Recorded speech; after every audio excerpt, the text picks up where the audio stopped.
దురాచారం ఉన్నటువంటి రోజుల్లో పూర్ణమ్మ అనేటువంటి ఒక పాత్రను తీసుకొని అద్భుతంగా మలిచారు గురజాడ వెంకటప్పారావు గారు. దాన్ని ఒకసారి మీకు చదివి వినిపిస్తాను, 1-2 చరణాలు వినిపిస్తాను.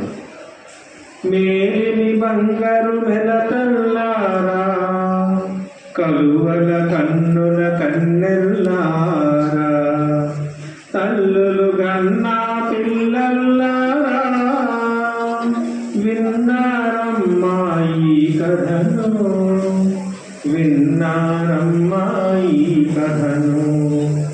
కొండల నడుమా కోనొకటున్నది, కోనల నడుమా కొలనొకటుంది, కొలని గట్టున కోవెల లోపల వెలసెను బంగారు దుర్గమ్మ, వెలసెను బంగారు దుర్గమ్మ.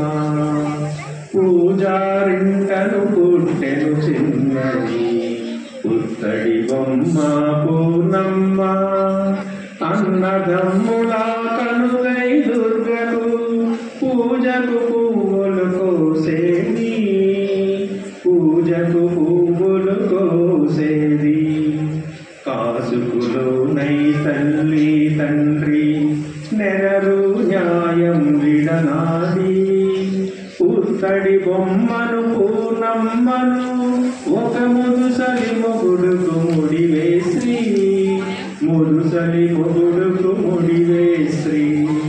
చీకటి నిండెను కొండలతోన మేకకు మెకములు మెసవజనం, దుర్గకు మెడలో హారముల మరెను. పూర్ణమ ఇంటికి రాదాయే, పూర్ణమ ఇంటికి రాదాయే.